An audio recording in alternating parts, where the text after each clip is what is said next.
What to make of the contested results from last week's elections? Was Trump right to revoke Jim Acosta's press pass? Was Amazon's HQ2 search just a ruse? And find out what the media missed in our most underreported stories of the week. I'm Heather Godwin, and this is The Square Circle.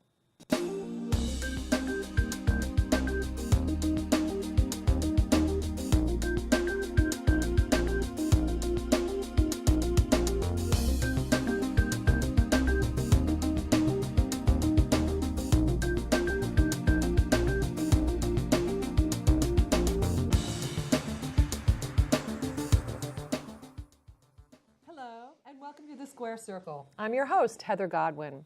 Joining us today are conservative commentator Valerie Greenfeld, Jared Laber of Young Voices, and political reporter James Rosen. Welcome, everyone. Good to be here. Nice to have you all back. It's been more than a week since the 2018 midterm elections, but the final results are still unclear. Contested races in Arizona, Florida, and Georgia have brought accusations of voter fraud and voter suppression. James Rosen, do you think there's really been voter fraud? Well, I'm not really in a position to judge what's going on now. I mean, you'd have to be down there, you'd have to be interviewing people.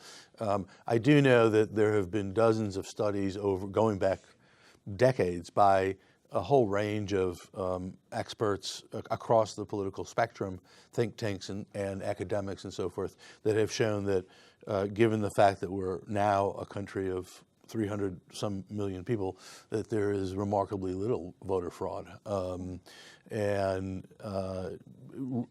almost never enough to change the election result. What happens again in Florida, as it has in the past, is when you have elections, statewide elections like the Senate race or the gubernatorial race, but especially the Senate race, that are almost impossibly close. Given how many millions of ballots were cast. The election laws in Florida really didn't foresee that. They're just entering a hand count. I understand that they have a deadline of, I think Valerie knows this, of 7 o'clock tomorrow to count some 700,000 ballots. It seems impossible.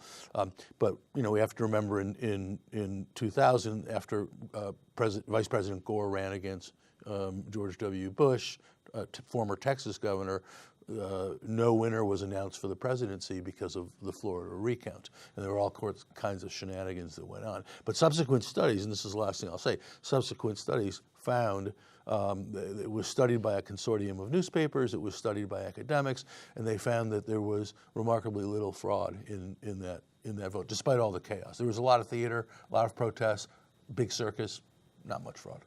Valerie Greenfeld, conservative commentator, what's your opinion? Well, I think we can sum up the whole thing with one word, and that's embarrassment.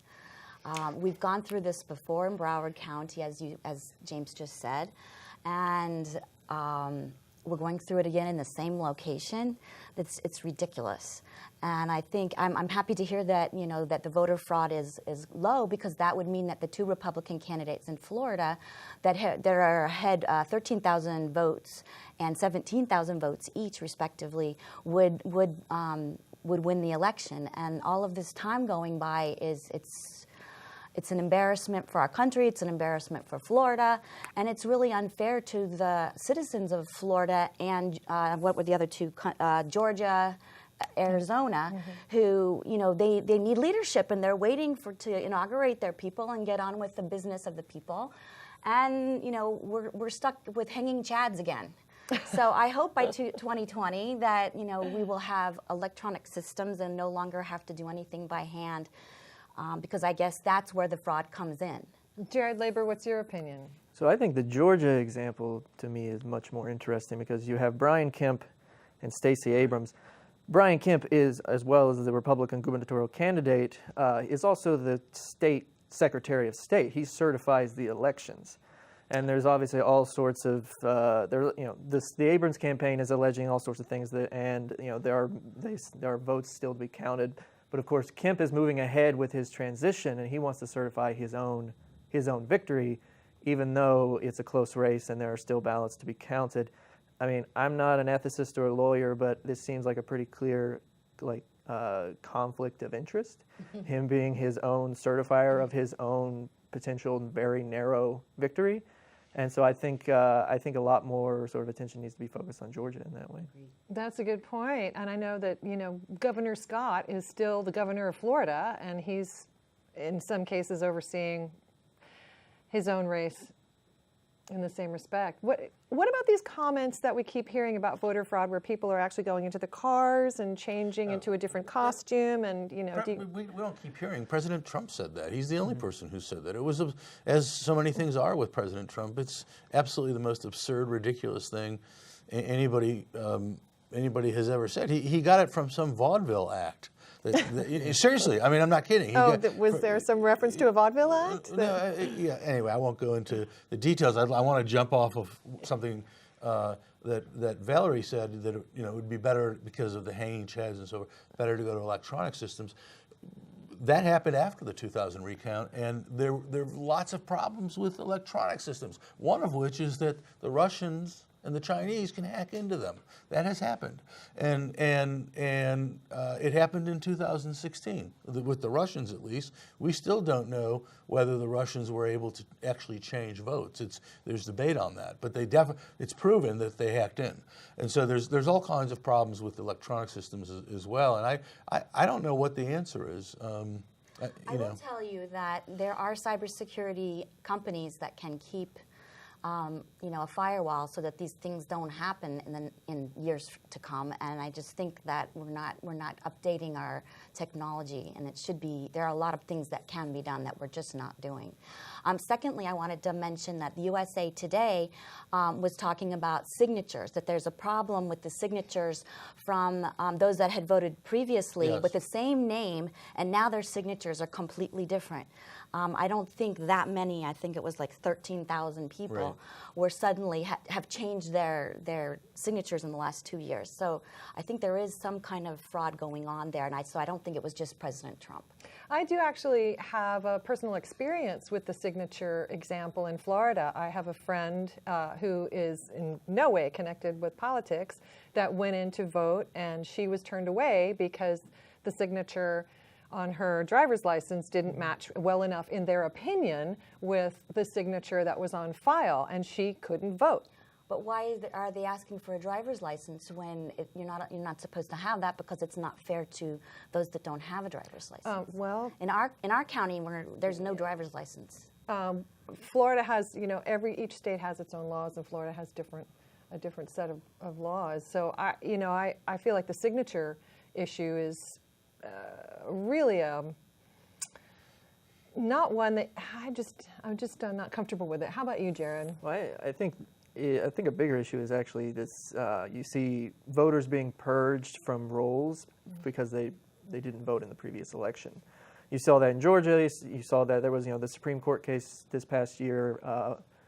Based on Democratic in Ohio, voters being purged simply because they didn't vote in the last time. I was actually an Ohio resident who probably was purged because I missed an election. I think that's actually a much more significant issue than the signatures, because simply by abstaining for one election, they're being purged from the rolls for the next time. Yeah, that's a very good point. I've looked at signatures. Yeah, we've got to wrap it up. I've looked at signatures of mine 10, 20, 30 years ago. They're completely different than my signature now. I mean, I'm a different person. But hopefully your driver's license isn't 30 years old. Well, no, but that's... Anyway, I've got to wrap it up. I'd like to remind our viewers that you can submit your questions to our guests through our website, www.publicsquare.net, or via Facebook or Twitter, and we'll answer as many as we can live on air toward the end of the show. Also this week, President Trump revoked the press pass of CNN's Jim Acosta, and CNN responded with a lawsuit. Here's the story from ABC News.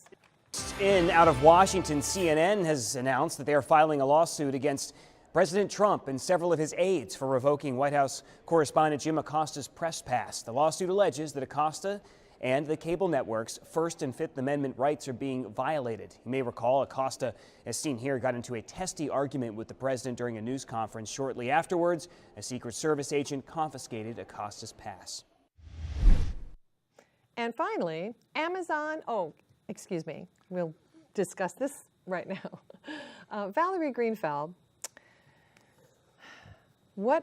has this ever happened before, this example with Jim Acosta? having his press pass revoked? Well, I'm sure that in the past there have been many reporters or / journalists that have been rude to presidents, but in my knowledge, there has never been anyone that lectures the president, tells him, you know, this is what the definition of an invasion is, and refuses to hand over the microphone. I think that the press has become nastier and nastier, particularly when they're speaking with Sarah Sanders, who's extremely professional, and she's just trying to have the questions answered the best that she can, but there are particular journalists like Acosta who just won't let go. I mean, he wanted to ask 4 questions, and that's really unfair to the other journalists who have valid questions, and it's certainly unfair to the president to be so rude and disrespectful to him. I also want to say that it's not against the Constitution to tell somebody that they don't have an office or a privilege in the White House press corps. That's not something that is guaranteed for anyone. It's a privilege. Jared Laber, what's your point of view? Yeah, I would say the sort of the lawsuit that CNN is bringing against the administration on First Amendment grounds. Obviously, not a lawyer, so don't really know this issue. But it would seem CNN is not being prevented from doing journalism simply because Jim Acosta has been denied. That said, if I were the president, it wouldn't be a decision that I would make. But I don't think that any First Amendment rights here are being violated. And your opinion, Mr. Rosen? I thought that it was really that extended exchange between President Trump and Jim Acosta was really a low point in the last 2 years, our political culture. I thought Acosta was rude. I thought the president was rude. I thought they were both incredibly obnoxious. And I think reporters, having covered the White House, I think reporters they're frustrated because they feel that the president is manipulative. I think the biggest frustration is they feel that he stands up there and tells lies in front of them. And now he's not the first president to tell a lie at a news conference, but I think President Trump tells more than past presidents. So they get frustrated. But I do think that Jim Acosta, I agree with Valerie that holding on to the mic when other reporters wanted to ask questions, I think he went too far. I don't agree, however, with revoking his press pass, but I also don't agree with the lawsuit. So, I mean, there's just nothing good in this whole thing. Valerie, you have something to respond? I just think that the press feels entitled to work in the White House, and there's nobody that's entitled to that honor. And when you walk into the White House, I used to work in the White House for President Ronald Reagan. When I walked into the White House, I had a respectful feeling just because it's history. And there's no reason to be rude or disrespectful in any way. And more or less, this person or that person, it's not even relevant. Reagan didn't even take off his jacket when he was in the Oval Office because he had such respect for the office itself. And I wish that the press would think about that. It's an honor to be there. Yeah, but that's the definition of authoritarian government. We live in a democracy.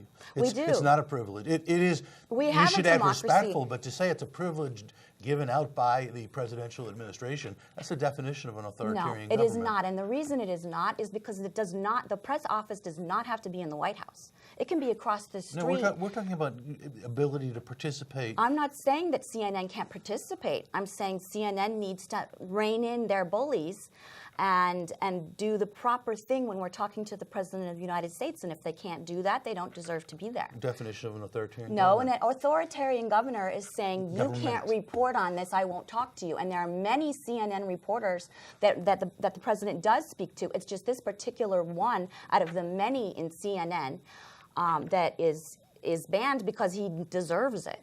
Jared, what's your opinion? I think they both could deserve to get some thicker skin, both the president and, not just Acosta, but reporters, sort of people in the White House press corps, sort of writ large, I think could both stand to be a little more almost jaded, thicker skin in that sense, yeah. Do you think they're taking too much offense and then I think they're taking the and bait too often. I mean, what the president says matters and it should be covered, but I think often they take the bait too much, I think. Acosta's probably been the most aggressive over time of the White House correspondents, and CNN's ratings have gone up since President Trump was elected, and there's a connection between that. So, yeah, I don't want to make Jim Acosta a martyr because I'm not a huge fan of his. He But doesn't deserve it. The journalists in general do not think of him very highly either because of his tactics. It affects their reputations as well. What would the right reaction have been from CNN? A lawsuit does seem a little extreme. Well, I think they should talk to their employees and say, you're in the White House, be respectful. This isn't a place to bully. This isn't a place to talk over the President of the United States. Ask your question politely and then give someone else a chance. President Trump talks over But he's the reporters all the president. time. He's the president. There's no sorry. moral The equivalence president of can the be two. rude, but other people shouldn't be. I mean, is there a double standard here? Actually, there is a double standard, and it's right to be a double standard because he was elected by the people as the President of the United States. Nobody elected Acosta. He happens to be employed by an organization, and as an employee under the President, because he's working in the White House where the President resides, he needs to be respectful. That's his job. All right, well, finally, Amazon announced that it will split its second headquarters, or HQ2, between Arlington, Virginia and Long Island, New York. But not everyone's thrilled with these developments. Jared Laber with Young Voices. Why aren't people happy with that decision? Well, I mean, I think part of it is they feel like, so Amazon was going to, they went on this huge tour. They talked to city officials across the country. Basically, cities were just lining up with, it's like, we'll give you, whatever tax benefits, subsidies you want. Please locate here. But when it came down to it, companies don't really locate because of the tax benefits. They locate in a place because of, the population that lives there. They have an educated, highly skilled workforce. And so places like New York and DC, San Francisco, and other places on the West Coast, they're always going to be, Birmingham, Alabama could have thrown out $1 trillion in subsidies. They were never going to locate in Birmingham, Alabama. And another reason that people are, at least locally in DC, I can't speak to New York, but living here in the DC area, people, it's going to have a huge impact on on housing prices, both renters. If you're a housing owner who lives anywhere near the Crystal City area where they're going to locate, you're feeling pretty good right now because your housing values are going to go through the roof. If you're a renter, maybe not so much because it's so hard to build new housing in Arlington County and other places around the area. Without any sort of significant upzoning to allow more construction of housing, the demand is going to way outstrip the supply as it already does. And so housing prices are going to be more expensive than they already are, and we already are among the most expensive counties to live in America, at least Arlington County. Valerie Greenfeld, what's your opinion? I agree with what you're saying, and I also wanted to make the point that in New York, there was taxpayer dollars given to Amazon to nudge them into coming to New York, and I think that's wrong if they're not being open with the taxpayers about how their money is being spent. And it was held secret until after the deal was done, and I think that's really unfortunate for the taxpayers because they should have something to say. And as the representatives of New York, the Democrats there should be more open and transparent with their constituency. James Rosen? Well, I'm actually going to kind of agree with Valerie here. I think that this is the latest chapter in a decades-long kind of sad saga of large corporations getting massive subsidies to locate in various areas, and the farmers get subsidies, big oil gets subsidies, and it all shows that the notion of a free market, that we live in a free market economy, and companies rise and fall on their own merits. It's just a myth. And the amount of subsidies that Amazon is getting, it's officially $2.1 billion. This is federal, state, and local, but there's been some groups, expert economic groups, that have come out and said the actual amount by the time it's all said and done is going to be twice as much, if not more. And I just think that's almost obscene for a company like Amazon, one of the richest, biggest companies in the country, to be getting that amount of subsidies. Why do they need? Why do they? And they get it. It's just the competition that Jared and Valerie talk about. That's the only reason they get it, and it's really shameful. And I'm a big Amazon. I use Amazon all the time. I'm a big Amazon supporter. I think Jeff Bezos who's now owner of the Washington Post, did an amazing job. It's a great company. It doesn't need $4.5 billion or $2.1 billion. It's also going to make traffic around here even worse than it already is. In the summer 2019, when they start construction on this in Arlington, three metro stations south of the airport have already announced that they're going to be closed that entire summer. So Blue Line metro stations south of Reagan, from there to Franconia, are going to be closed. Think of how that's going to impact traffic in Northern Virginia. People trying to get into D.C. when all of a sudden there's no metro available for them. Oh, and the metro is having a challenge with ridership as it is, so it seems like that's only going to exacerbate the problem. What about the concept of gentrification, that it's just going to, we already struggle with that here in the D.C. area. Do you think this is, is there a legitimate claim there that this is going to create a problem? I think so. Well, because of the housing issue that I talked about. Housing is already so expensive here that it's only unless Arlington County and surrounding counties basically make it easier to build and build high density housing as opposed to the largely sort of low density sort of luxury condos that you see popping up in places. Yes, it's because you're going to have thousands of people who are going to be moving in, and they're going to need somewhere to live, and so it's going to drive the price up. And people who've lived here for a long time might be priced out. That their rent all of a sudden might go up because there's this whole new clientele that will be showing up, and particularly high-paid, high-skilled clientele who can afford the higher prices. Whereas people who already live here, might find themselves priced out of an apartment they've lived in for who knows how long. On the other hand, there's going to be 70,000 new jobs coming in, which also helps the communities where Amazon is moving into. So I think there's pros and cons. Well, I know the education component was a big part of it as well, correct? That they had to gear up the education for high tech. Right. Well, community colleges will be involved in that, but Crystal City is one of the. First of all, it's kind of a phony city, and it's one of the most confusing, already dense areas in the entire D.C. area. I mean, I get lost every time I go there, and the idea that you're going to have this massive influx of people, I think it's just going to become a mess. But Crystal City, I'm going to offend a lot of people. I don't think it's a real community. Be interesting to see how it all comes together. All right, let's take some questions from our viewers. Well, we'll start with Enrique Chavez. Will politicians in Virginia and New York pay a political price for Amazon? Oh, that's a good question. Who would like to take that? No. They never do. No, politicians will not pay a price. They'll blame it on corporations. They'll blame it on Amazon, even though the politicians were the one that made the deal. Jared? I think it's more likely in New York. You see, in New York, particularly New York City, you see like the success of politicians like Alexandria Ocasio-Cortez, and then at the state level, Julius Salazar, very sort of far left. They call themselves democratic socialists.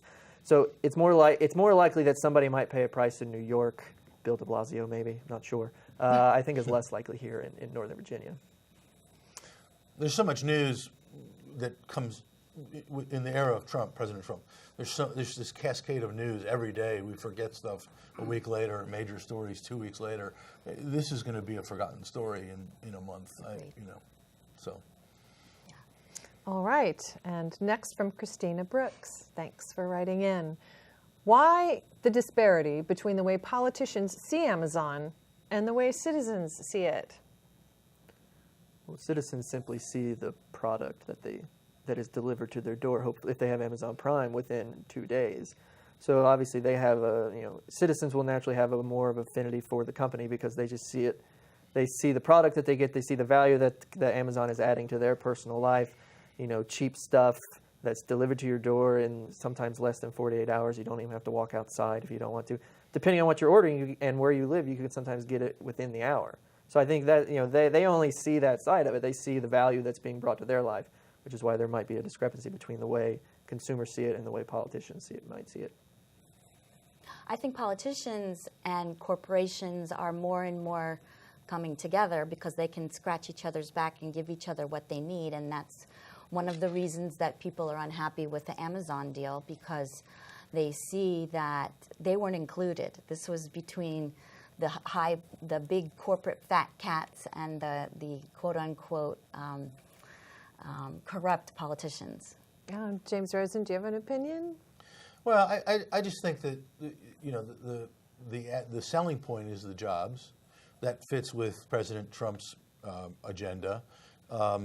Democrats are not going to come out against jobs. It's kind of one of the holy grail of American politics if it creates jobs. The number of jobs, of course, that have been created under President Trump, he's grossly exaggerated. It's about the same number, actually a little bit less, was created in the similar period at the end of the Obama administration. But jobs are golden. This will bring jobs, and I don't think that politicians will be punished. I mean, politicians have never been, I shouldn't say never, they haven't been punished for giving massive subsidies to tobacco farmers. They haven't been punished for giving massive subsidies to big oil companies that are the richest companies in the world. Why should they be punished for this? I don't think, it's not going to happen. Well, I know one of the sticking points was that the wages here in this area are so much higher.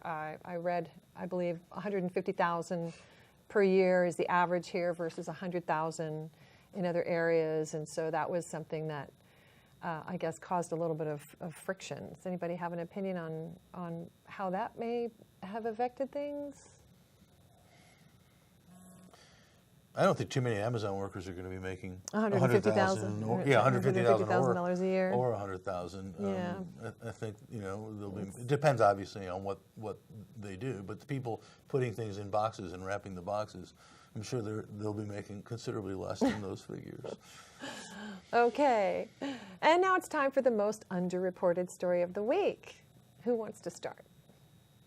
I guess I'll go first since I'm starting on somewhat of a somber note. I believe yesterday, so one of the first acts out of the House after the midterms was to condemn a move by Democrats to try to force the Trump administration to stop supporting Saudi Arabia in the Yemeni civil war, where there's a humanitarian catastrophe and millions of children are on the brink of starvation. Paul Ryan and the House leadership successfully stripped it out using a sort of a procedural rule, stripping it out of the bill, and they're leaving this to the next Congress whenever the Democrats take over the House in January. Valerie? My most underreported story is about the recent election of two women who are Muslims for the first time in the history of our country, which I think is wonderful. What I don't think is wonderful is that there was some misrepresentation of their views with regard to BDS and Israel during the campaign, particularly in Minnesota, where there are a fair amount of Jews there. BDS was not. The truth of the matter with one of the candidates was not given, saying that the BDS was not a problem, and then when she became elected and no one could do anything about it, she came out strongly against Israel and for BDS. And James Rosen. This is a much more local story. In the town of Milton, West Virginia, police have gotten calls in recent days about rabid raccoons, raccoons acting strange, going wild, and the police investigated, and they issued a statement saying that the raccoons are not rabid, they're merely drunk on fermented crab apples. And National Geographic actually has looked into this phenomenon, and they have found drunk moose. They've even found drunk butterflies and so forth from eating fermented crab apples and perhaps other fermented fruit. So.